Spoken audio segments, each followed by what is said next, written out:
Hey everyone, welcome to the show. I have more Trump regrets to share, more FAFO experiences.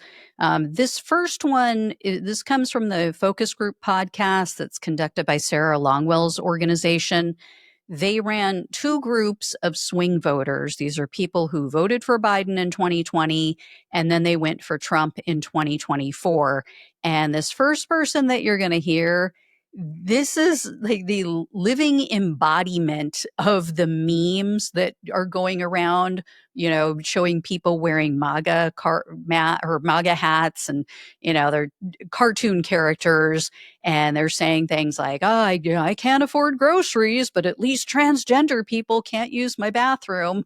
So before I play this video, if you enjoy this content, please do me a huge favor, hit the subscribe button below. It really, really helps. It is totally free for you. I really appreciate it. So take a listen to what this woman had to say. She just is like, just like I said, she is this meme. I mean, there's just so many reasons that I can say why this country is effed right now. I'm disabled. I don't even get regular disability. I draw SSI disability, and I get Medicaid, and I get food stamps. And with them turning around and cutting Medicaid, I'm already struggling to pay for medications. I think the way that the grocery prices are, they're insane. They're really not coming down. And this big, beautiful bill is bullshit. I voted for Trump because I thought that he was going to do something good with our country this go round. Maybe because he's a good businessman, create something good for everybody, not just billionaires and these idiots that he's pardoning. And he needs to focus on the American people, the regular people, the average people, the middle class people, the poor people, instead of all the billionaires. And that's all he's doing. The only thing that I think is going semi-okay is getting rid of illegals that are actually illegals that have committed crimes. That I'm okay with. Not okay with the other routes that he's going with that. And I think the only thing that he did right was stop this mess with trans children getting medical and stuff. I'm glad he put a stop to that, and I'm kind of glad he made it a fact that it's two sexes. But other than that, I had high hopes for him to do something good. All his promises he's broke. Everything he said is a lie. So that was just a portion of the very long screed that she went on and what she all had to say. She went off even more than that and explained she has two kids. She's struggling to get by. So I encourage you guys to go listen to that full tirade. It is just mind-boggling that after all of these years of the truth being out there for anyone to find, so many of these people still believe that Donald Trump is a good businessman. It's just unbelievable. Had they paid attention during his first term, or, had they known that he did the backroom deals for his wealthy buddies and, had given them the farm, given them everything in that 2017 tax bill. I mean, if they had paid attention back then, or even for the last 50 years, they would know Republicans are always going to side with the wealthy over the working class. Next up are two Latino people. These are people who voted for Trump last year. They haven't fully given up on him just yet, but they are definitely not happy with some of his decisions. So one of them is a Cuban from Florida man. His name is, I'm going to try to pronounce it, Raniero de la Torre, and he told NBC News, Trump is going too far, in his opinion, in regard to immigration. He said he doesn't like to see hardworking people deported, and he dislikes the new travel ban on Cuba. I mean, again, had he paid attention, he would have known this is what was going to happen.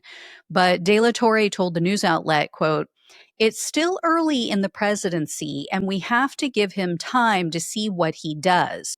So, I mean, does this guy actually think that Trump's going to stop being cruel and racist after 79 years? Like, oh, we have to wait and see. No, we don't. No, we've seen it. We've been to this movie before. Anyway, the other person who spoke with NBC is a woman named Patricia.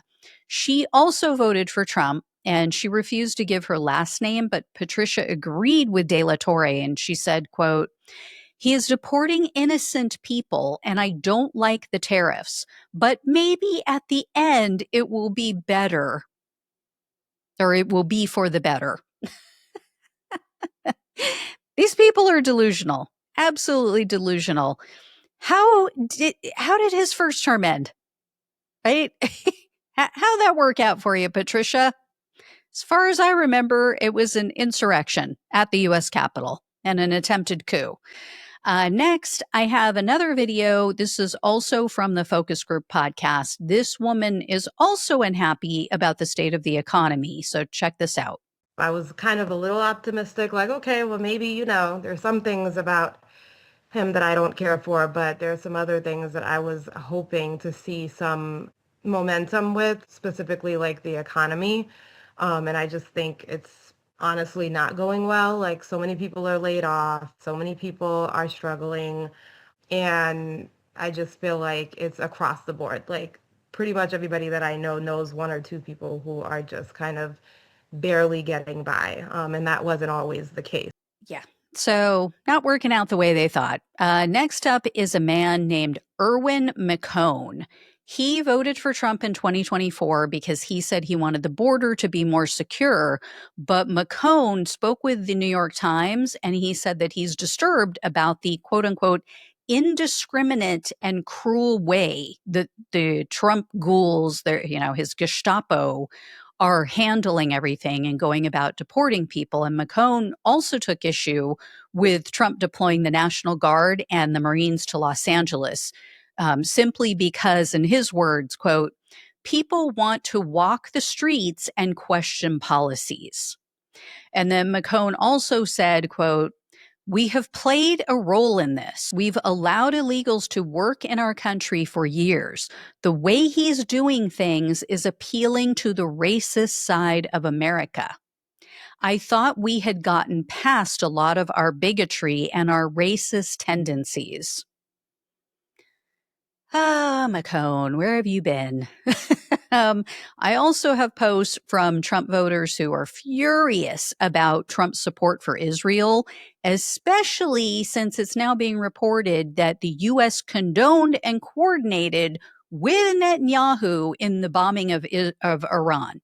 So on Friday, a Twitter user shared someone else's post about this whole situation, and they tagged Trump and his official POTUS account, and this was on Twitter, and they wrote, quote, "I did not vote for this," two exclamation points, and all in caps, by the way. And then they included middle finger emojis and Israel flag emojis. So not happy. Some conservatives on Reddit are also not happy. One of them posted, quote, "This all feels eerily similar to the weapons of mass destruction lies slash exaggerations about Iraq. Iran's supposedly been super close to get nukes for decades. Are we just fear mongering to get a war going? Could be wrong, but I don't buy the argument." Yeah, I don't either. And I think that person is 100% correct. Another conservative also wrote on Reddit, quote, "Iran has been 3 months away for 30 years, and Israel just sabotaged Trump's next negotiation by launching an attack out of the blue, then falsely claiming it was defensive. Oh, and our taxes paid for the bombs and bullets. Oh, and if it spirals into a big war, guess who gets to fight and die in it?" I mean, they don't blame Trump, which is the biggest issue that I see. I mean, they're correct in their assumptions and what they believe is going down and how it will go down, but they never blame Trump, right? They just don't see it. So Anyway, guys, there you go. I will have more for you. There are a lot of Trump regrets right now for a multitude of reasons. So it's coming out like a fire hose. All right. Thank you all so much for watching and listening. Please like, please share, and subscribe. Please donate if you can. Love you all. Take care. Talk with you soon.